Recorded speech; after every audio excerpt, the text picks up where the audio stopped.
The section called oligopoly, many of us tend to avoid oligopoly, not because we find it difficult to teach, but the learners find it difficult to explain in the examination. Remember, the theory on oligopoly is very easy. They can learn that by heart, and they can come and they can write those things down. But last year, when we gave them a question in the examination, and we gave them a graph with a kinked demand curve, then nothing occurred on the question paper and on the answer sheet. Reason, they didn't understand how the graph works. So today what we are going to look at is the oligopoly. Now, I've planned the section on oligopoly for learners, however, with more of the teacher in mind, because to make it easier for you to go back and actually present it to your learners if you get back at school, or to just re-look at that particular section. So, first, to identify what the oligopoly is, give it and explain it to me, and then let's look at the characteristics. So, what do I understand an oligopoly to be? There's a picture. The picture is not very, very clear, but it gives you an idea about three things at the back: in the motor vehicle and TV, etc., etc. So it is a market where few firms dominate, or the few firms dominate that particular market. So if I go and I look at for the definition of what an oligopoly is, can anyone tell me what the definition of an oligopoly is? Just very, very quickly. What do you think? Just off the top of your mind. What would I think an oligopoly is? 3 to 5 firms that dominates the market. Where a monopoly is where one firm dominates the market. Where if you look at a perfect competition, there's many buyers and many sellers, and no one has the ability to dominate that market. That's why we have the whole issue of price makers and price takers. So there we go.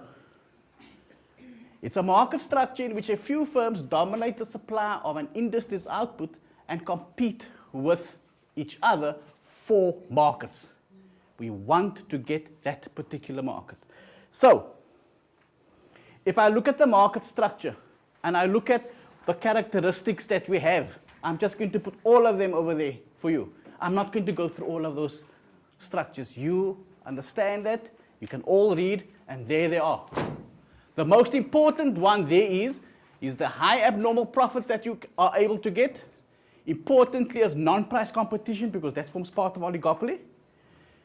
High barriers to entry, because remember, we want to dominate the market. So therefore, we must ensure that other people don't come on easily into the market. Also, you must also remember that there is price stability within the market, so that's where we have the Kinked curve. Now, you want to know now, that is a difficult section, but we'll come to that at the later end. And then there's the whole potential for collusion. And you know, if you ask learners about collusion, you probably heard about the building of the stadium here in Cape Town.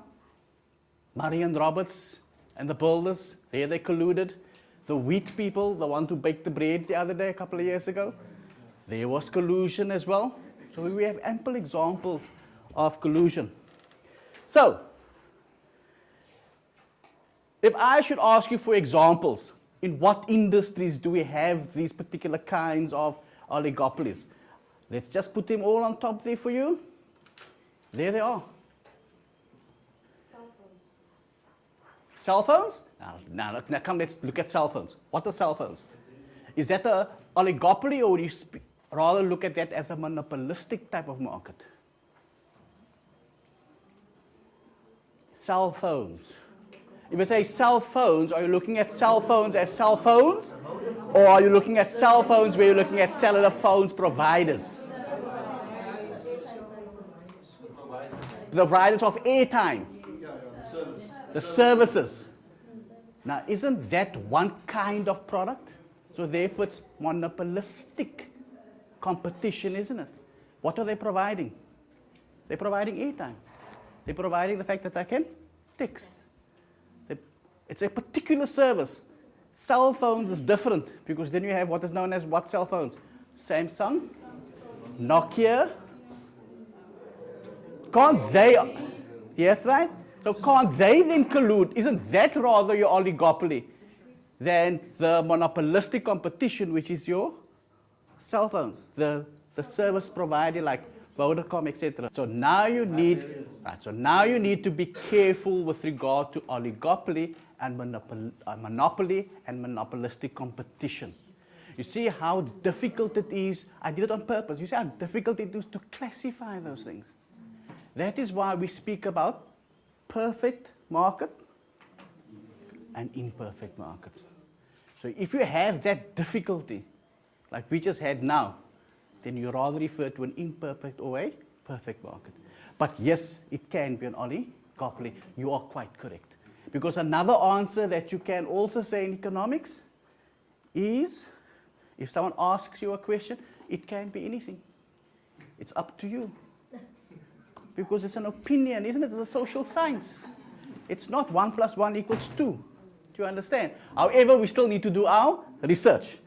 But be that as it may, let's look at the characteristics. We said it's dominated by a few markets. I'm not going to go through all of these things. It is in front of you.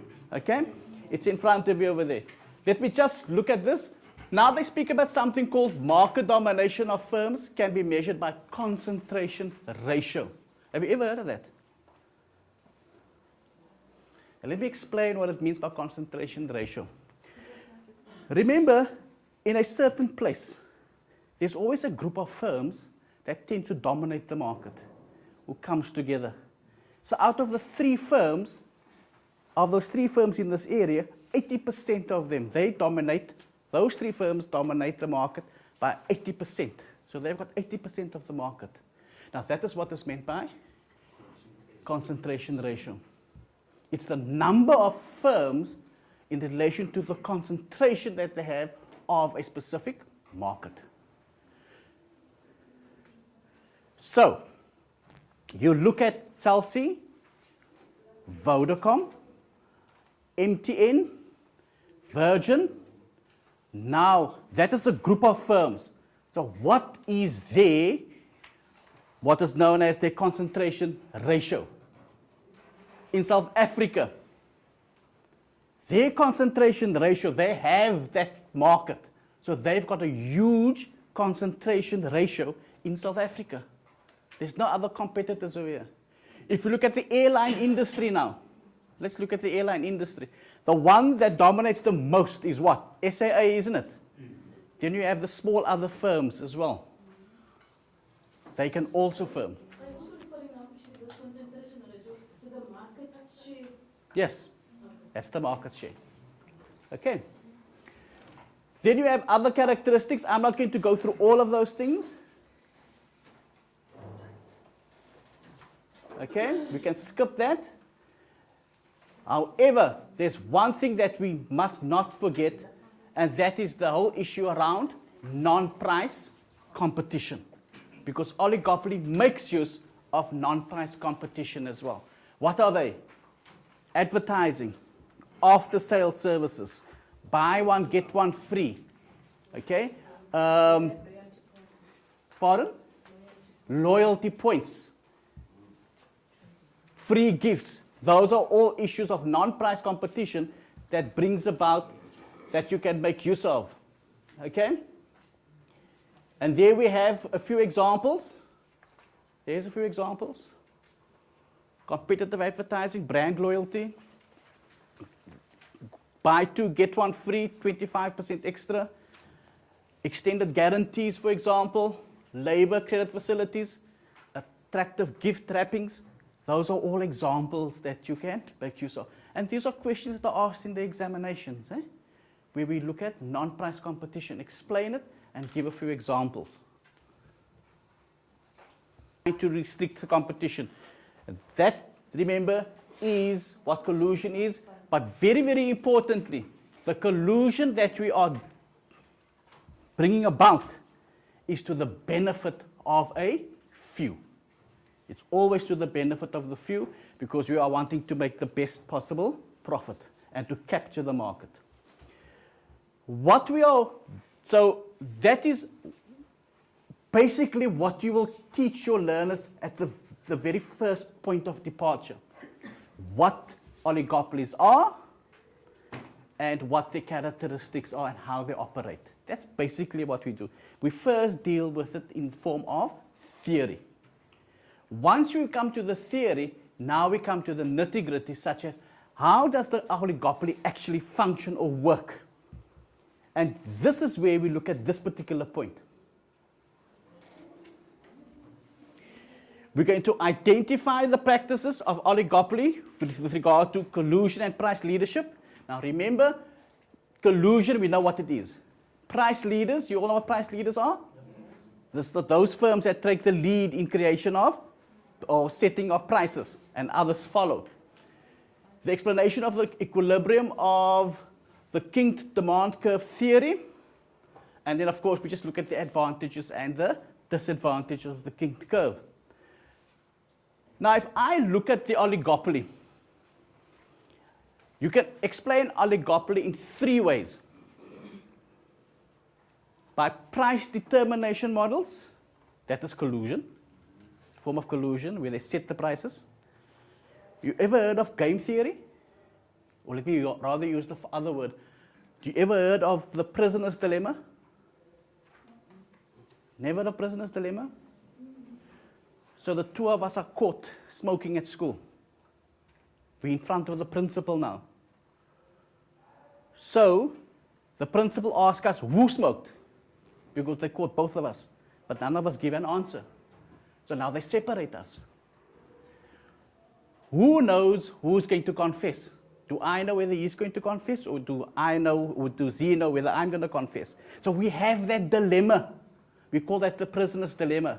Because the principal must say, if you confess, you won't go to detention. Okay? If you confess, you won't go. But if you confess, you won't go to detention. But if you don't confess, then I'm going to tell your parents. So what do you do? That's the dilemma in which we find ourselves. Because we are two great friends, you see. So we hope that none of us is going to split on each other. And that's what happens over here in oligopoly.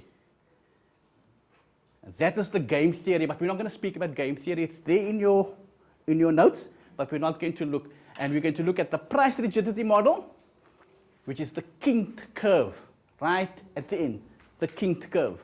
So let us look at the first one. Very basic. You know,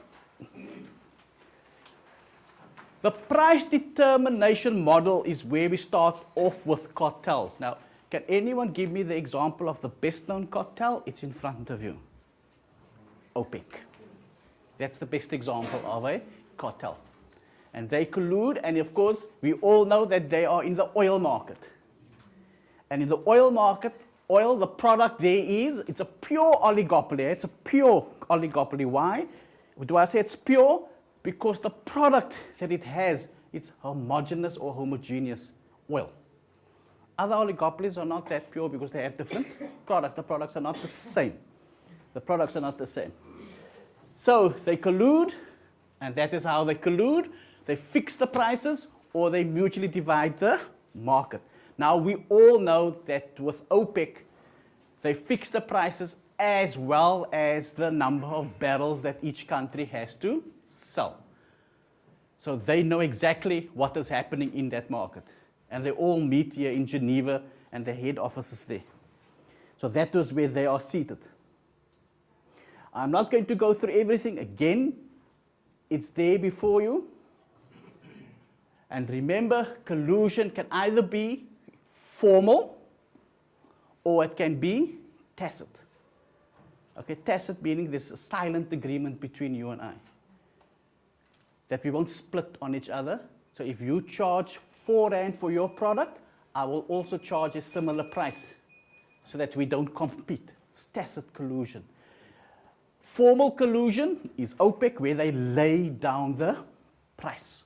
Okay, like the Bacomo with regard to the bread prices, that was a formal collusion. They actually went and colluded, and that was why they were fined by the competition board, right? They were And it was thousands and millions of rand that they have to pay.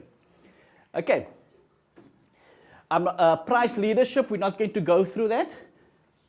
You can just read through it. But what I'm going to show you is that whole thing about, yeah.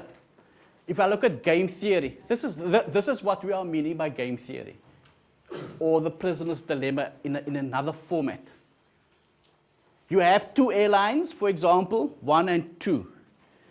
VA, if they charge a high tariff, Vietnam can get a 15 million profit, or JetSet can get a 15 million profit if it's high. On the other side, if it's high and low, if it's on the low side, then it's 20 and 5. So what happens in the end? They must now go about and set for themselves a kind of price, which they think, now here, let's put it this way, Vietnam Airlines doesn't know what price jet options is going to set. They don't know. But they will know if they set a certain price, it will affect their profit margins. So independently, if you look at this example here, there is two kinds of prices that they can set. They can either charge the highest price, where both of them will make 15 million, or they will charge the lowest, where they will both make a profit of 8 million. So you make up your mind where you are going to be. See, that is the game theory over here. Remember, they don't know what they are doing. If they had to collude, what do you think, what would their price be? They will go for the highest possible price, which will be the 15 million. If they didn't know they were colluding, if there was no collusion whatsoever, and there was complete competition between these two, where do you think, where would they go? For capturing the market now, for capturing the market. Remember, it's oligopoly. They will go for the low fee. Okay? Because they're still making more than what they were there. Because remember, they would then choose the best possible options. So that is the whole issue between game theory or the prisoner's dilemma. Who did psychology at university or at college? You should have done the prisoner's dilemma in that course. Okay. Okay, I'm going to move all this, and then come to this over here, because this is the issue. Any questions that you would want to ask on the previous section of the work? Please, you need not go in great detail with regard to the game theory process. I just gave it as extra information. You can read through there, and you can make your own choice with regard to the answers over there. And I give the answers in the presentation as well. This model was done by a person called Sweeney in 1930. As far as I know, this model is no longer in use. It is only theory. It's only in the form of theory. Okay? It's only in the form of theory now. And what does it mean? This model recognizes that the firm's product is determined by both the market demand as well as the firm's rival behavior. So, when we look at the oligopoly, and if I draw that for you on the board, and I'm going to draw just now, and we're going to stop there. The place where we start is at that particular point. Why at that particular point? Because that is the price at which the firm has set for itself. At price P1 and at quantity Q1. That is where we're going to start.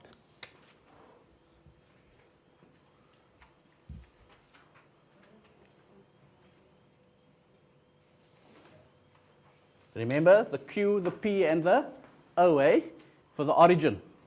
There is Q1, there is P1. We have two shops. Shop A and shop B.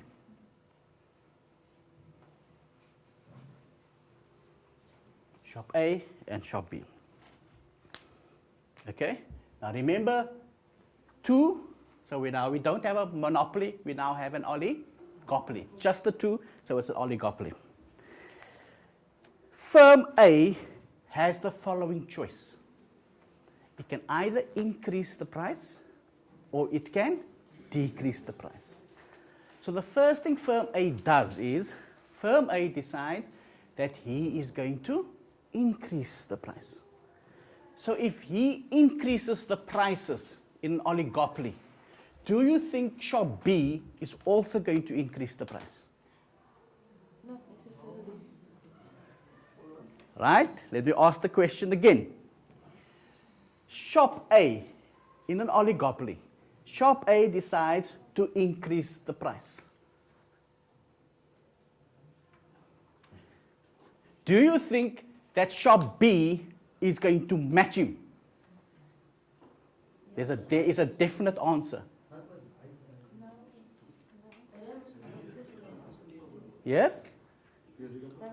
Is he going to follow? Right, he's going to follow. Who's got a different answer?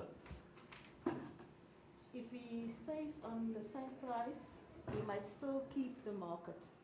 Okay, who's going to keep the market? Shop B, Shop B. Right, oh? because he had the lowest price in the market. Okay, And so the consumer will. so you're going to say that shop B will definitely not increase the price. In most cases. You see, this is not perfect competition now, yeah, or monopolies. You need to be quite sure over here. It's very important because that is the question you're going to ask the learners. If I'm shop A and we are colluding, if I increase the price, shop B is not going to increase the price. Why do I say shop B won't increase the price? If the price is driven by inflation, then shop B will. No, but you see, all other factors, ceteris paribus. Okay, all right. So, shop B, therefore, it's not. So what's going to happen here is, if there's a change in price, a change in price will have a, if you do elasticity, will have a large change in the quantity demanded. So in other words,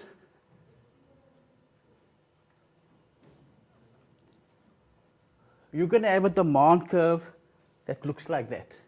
Am I correct? Because a change in the price is going to affect a large change in demand, isn't it? The demand curve is going to move to the demand is going to move to the left. Am I correct? Because it's prices now. Eh? Remember, if there's a change in price, we move along the demand curve. Any other factors would mean there will be a change in the shift of the demand curve. Not to be too technical, but firm A might be the leader market. But I'm saying it is. Firm A, Firm A. Firm A, I said, increases the prices of its goods. the market leader. Yeah. So, remember here now,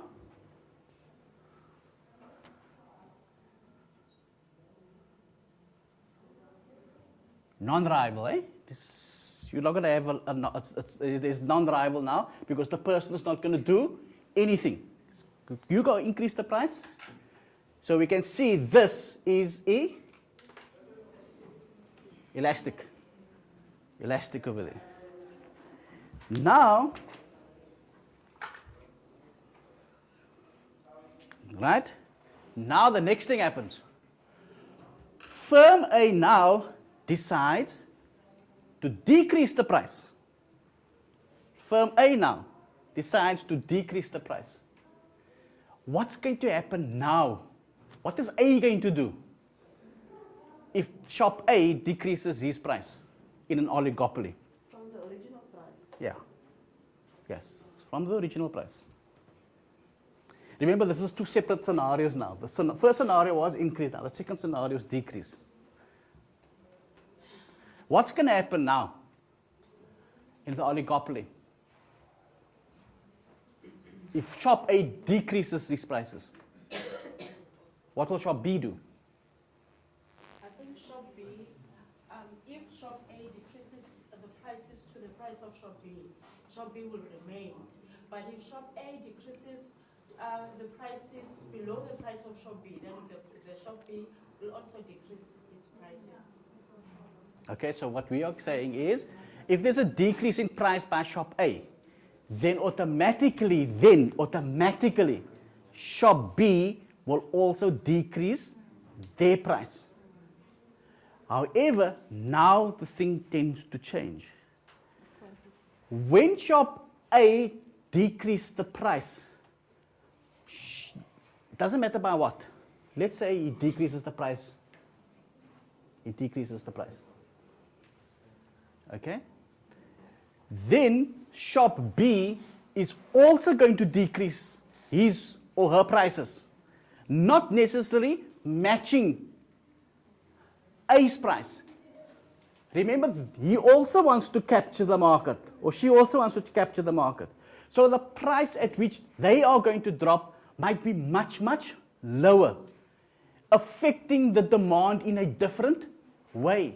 So the change in the demand at this particular level now, a change in price, won't have an elastic change in demand. Now the changes in demand changes significantly. It doesn't change in relation to the changes in the price. So the demand curve now, all of a sudden, does that. It kinks now. It kinks. So in other words, now you get what is known as there's rivals now. And because of the rival, the demand curve becomes inelastic. Now I'm going to take the demand curve. I'm going to take it up. Okay, we've already taken that way there, yeah? Okay.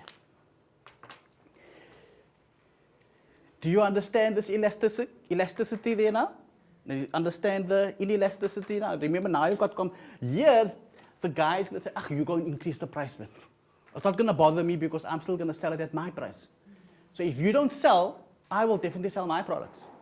When it decreases the prices, hold it. Now I can't say go on.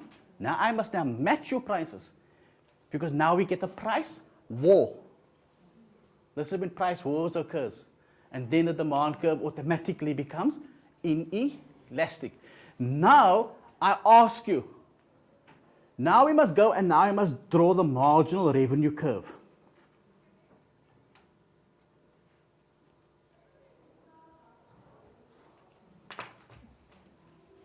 So where do I do it? Now you remember, you have two curves over here. Eh? You have two demand curves over here. Here's the one, and there's the other. Isn't it? Am I right? Now look at the first demand curve. If I must draw the marginal revenue curve, remember we said it will start at the same point? Remember? Why? Because of marginal revenue. Remember, marginal revenue right at the start will equal to demand because of the plus 1, isn't it? Marginal meaning the extra unit that you are producing. So in other words, it's going to be lower, but it will decrease. So what you're going to get is something like this. That is your demand curve. So on the first demand curve, you're going to get something like that. That's going to end over here. So there you have your first marginal revenue curve.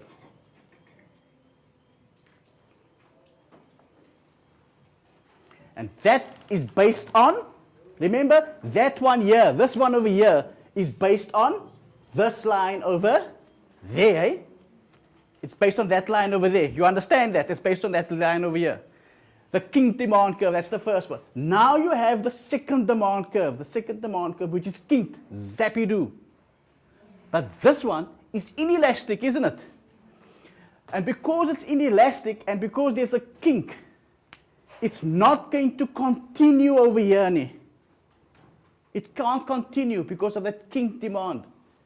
Because at that particular point now, what's going to happen now is,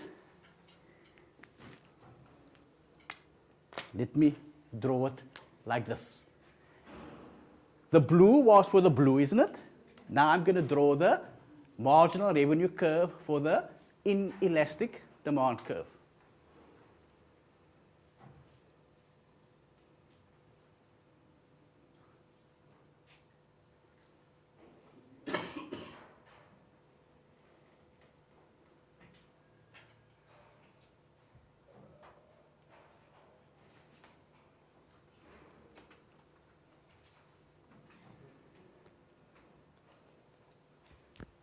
See that? So what will happen then is, now you have, I know there's a lot of things over here, it's going to confuse the hell out of you, but what you have is this. These two here matching that over there. Okay?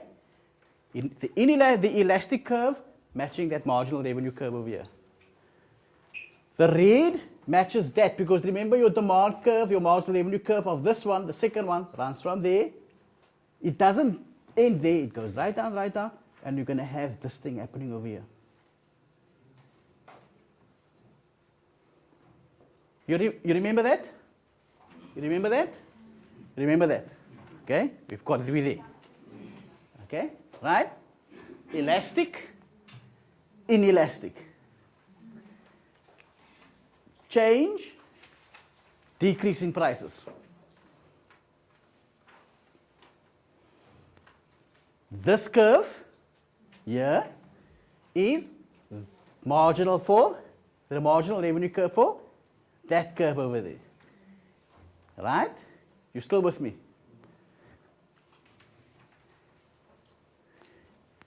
You still see that over there? Remember I drew that curve?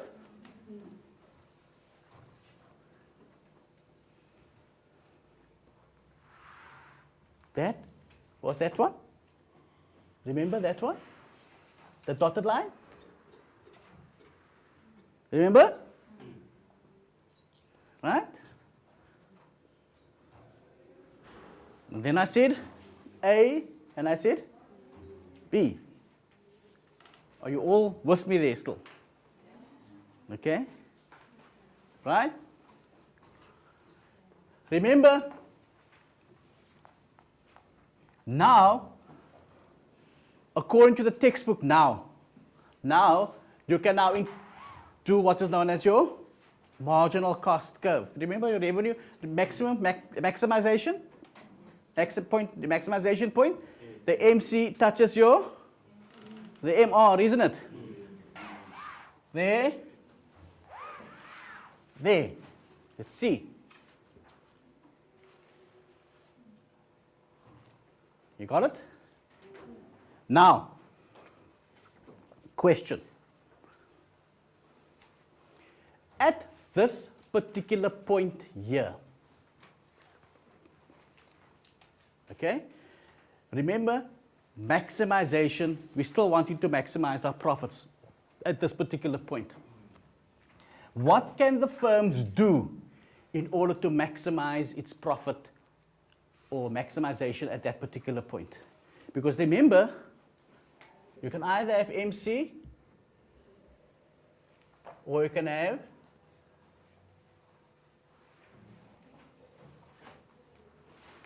if your MC is greater than MR, what must you do?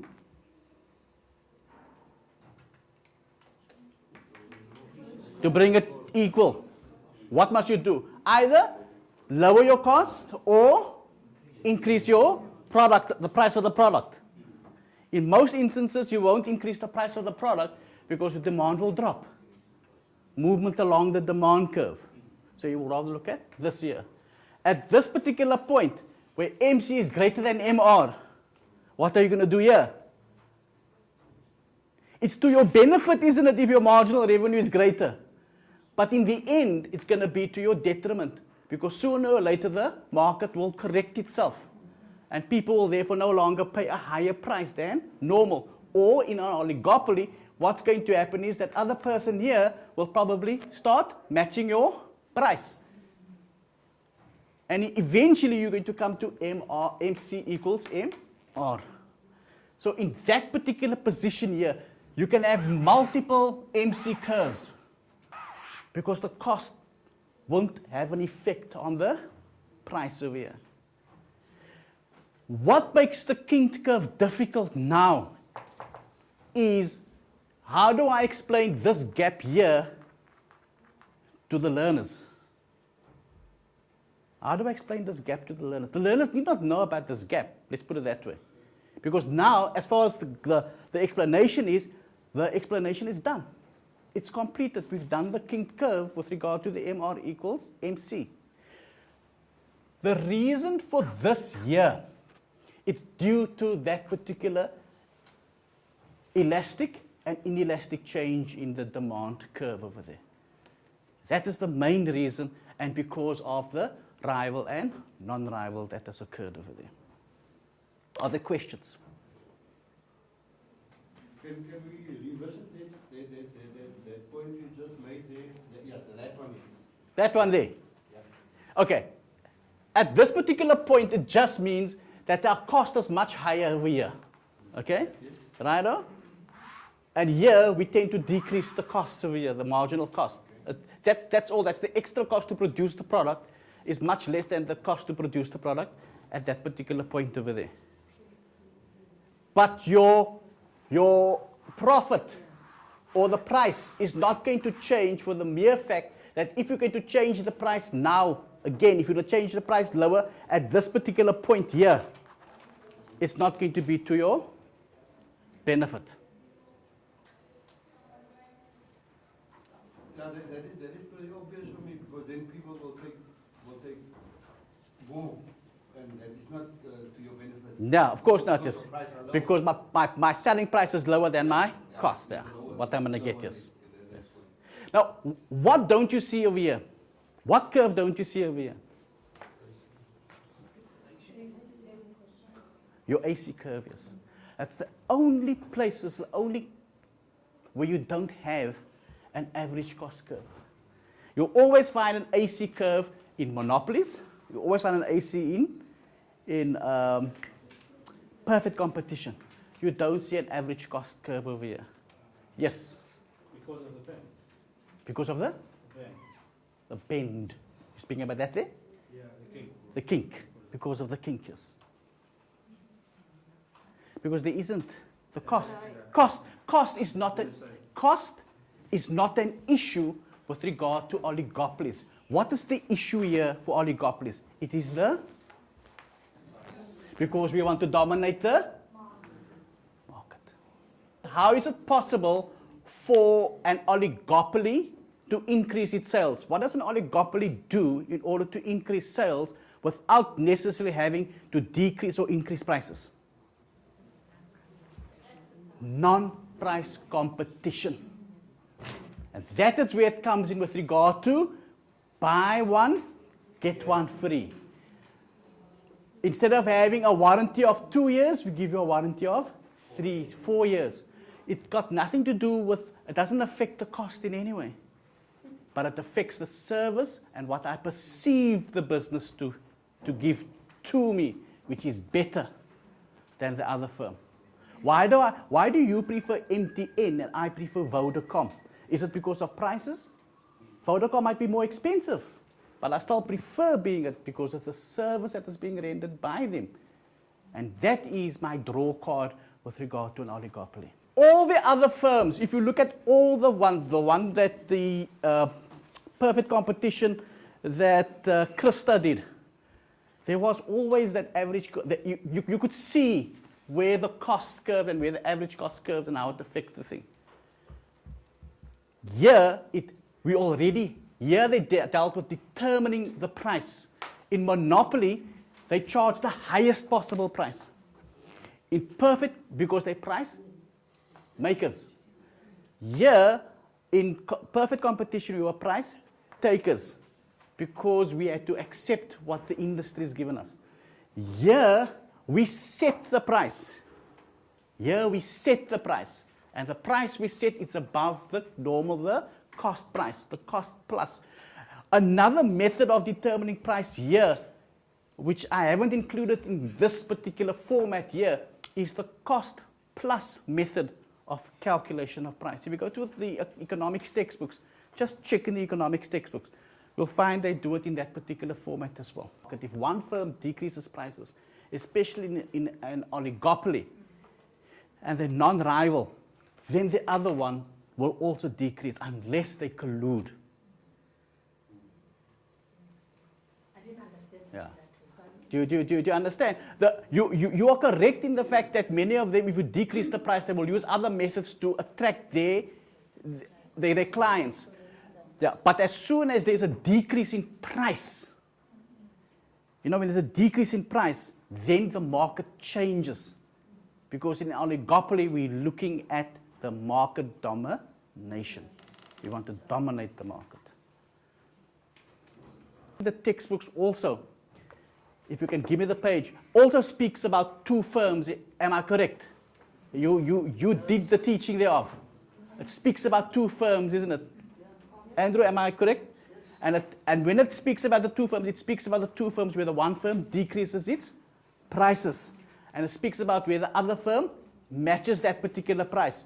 And it speaks about the inelasticity of the demand curve when there is adjustment in price, and the elasticity of the demand where the price is adjusted upward, and when it's downward, it is inelastic. Inelastic, again, I'm going to say the reason for the inelasticity is the fact that the other firm is not willing to accept the fact that you are decreasing the prices. That is the main reason. Okay? That is the main reason. So, we start at that particular point. Then you have to go and you have to do it in like that. And there it says, if I just show it there, it says there, current price and quantity give 1 point on the demand curve. Then you show them that over there. Now, before you come to that, don't just draw the line like this. Don't just draw the line like this. Draw the line separately.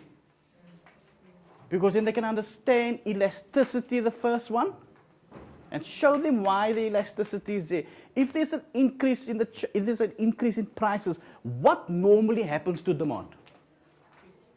It drops, isn't it? It drops. It drops. Okay? Then you go and you say, now what happened now? Remember at the beginning of the story we said there were two firms. Just use the two firms.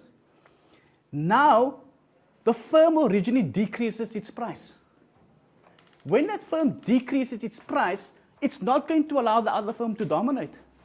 It's also going to decrease its price. And that is where, when it decreases its price, that is where we have that whole issue with regard to the demand becoming inelastic. Give me the point on the graph that gives me profit maximization. Who is prepared to give me the answer? Yes, my dear. A or B, right? Any other answer? Who says A only? No one. Who says B only? Okay. The answer is, if you look at it, this here is your marginal revenue curve, isn't it? And we said profit maximization is the point where MR equals where MC equals MR. So MC and MR is at 2 points. If there was another MC curve over here, it would have been at 3 points. A and B. Because MC equals MR.